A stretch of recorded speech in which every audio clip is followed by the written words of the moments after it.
The elemental beings are the prime driving forces of nature. Everything we see around us in the coarse material form is actually permeated by what is commonly known as elemental or nature forces. These forces are actually beings, persons. They are of so many different sizes and shapes. Um, there are many that bear the human form that resembles our form. They are of both male and female. They are in every plant, rock, stone. They are in water. They are in the air. They permeate the universe. Anything that has substance, these beings are supporting, are driving, are maintaining. They are the ones responsible for the formation, the evolution, and the subsequent dissolution of matter. Without them, without these forces at work, matter itself would not be able to develop. Everything we see around us would be at a standstill. Just as we human beings, we take matter, we can shape it according to our volition, so also do these elemental beings. In former times, these elemental beings could actually be seen. They could be heard, or at least perceived. But in the present day, we know nothing about them, even though they are still there, doing what they have always done since time began.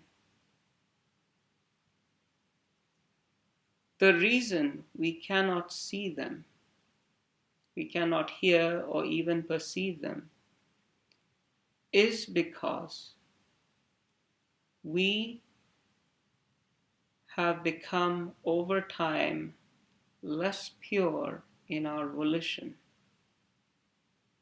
We have lost the concept of purity and ennoblement, which is a prerequisite for us to be able to connect with the world of the beyond, the imperceptible world around us. Over time, we developed impurities where we should have developed love, purity, a sense of justice, a sense of morality, a sense of worship. Instead of that, we cultivated vices, lust, greed, envy. All of these impurities have caused us to evolve in a direction further away from these elemental beings.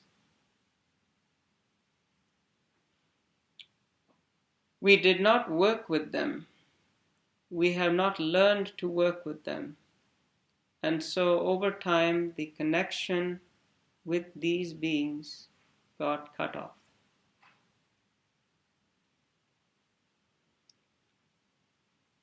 but they are still there, and they are still faithfully carrying out what they have always done. And we can connect with them in our daily lives.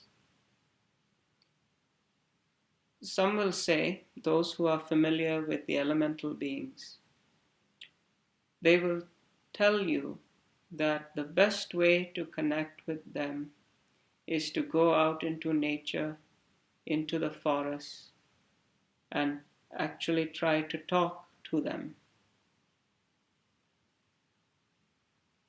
And this is true.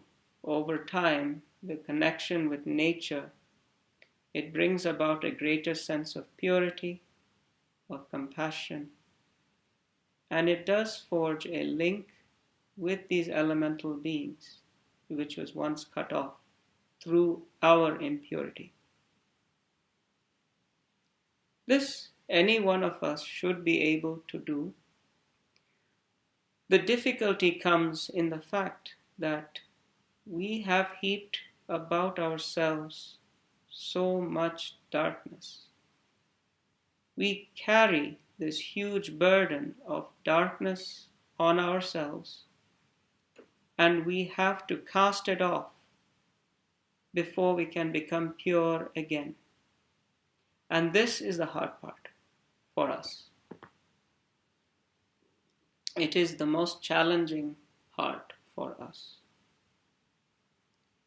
Personally, I feel that you can connect with the elemental beings every day, every moment, simply by striving for purity. And the elemental beings will help when you ask them for help. They do want to help us.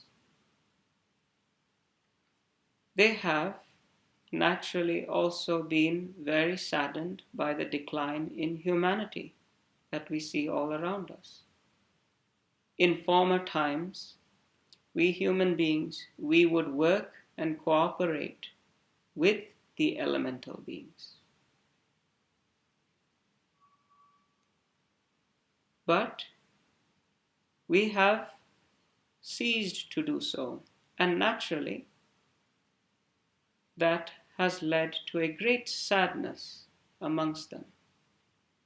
But they are still faithful, because in reality, these elemental beings do not serve us. They serve the one who has created us. They serve the Almighty God, who is enthroned above all the worlds.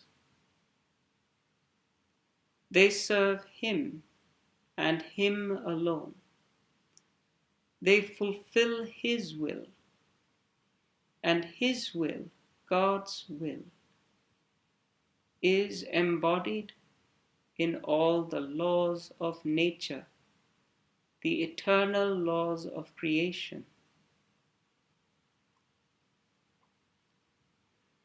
In former times, when human beings were not as developed, when they were still starting out on their course of development, they could see these beings. And because human beings were still in their spiritual infancy, so to speak, the elemental beings appeared to them as being greater, because the elemental beings were already in their positions, fulfilling their post in creation. Whereas human beings in those days were just starting out as spirit seeds developing to perfection. They were still at a spiritual infancy. So these beings appeared much greater. And these human beings could see them, perceive them, and work with them. And as a result of that, the human beings felt them to be greater and worshipped them, thinking that they were gods. And these are the gods and goddesses of former times. The ancient Indus civilization worshipped many of these devas and devis and enthroned them in their hearts. Many mythological stories were built around these persons, intended to convey lessons to humanity. But over time, the connection with these great beings got broken, and many of these stories also got embroidered with very fanciful things. But today, we have a greater intellectual development. We have developed intellectually, but we have cut ourselves off spiritually from these beings. And that is something we need to overcome today. For those of us who are seeking, we should try to rebuild this connection with the elemental beings. If you do not have access to a wonderful natural surrounding where you can connect to them, then just observe from time to time during your day-to-day work. Observe calmly and reflect upon the work of these beings. Love them, send out loving thoughts to them, and send out a volition that you want to help them. And you will see gradually how you are surrounded by love. It is actually their love reciprocating your love for them. And they will help you in every single thing you want to do. Over time, you will become purer, your purity will increase, and maybe you may become clairvoyant. That, however, would be a great gift from above to help you in your spiritual path. And that would be a gift from the Almighty Creator who created us all, human beings and elemental beings alike, to coexist and work together as one harmonious formation in creation. Thank you. Namaste.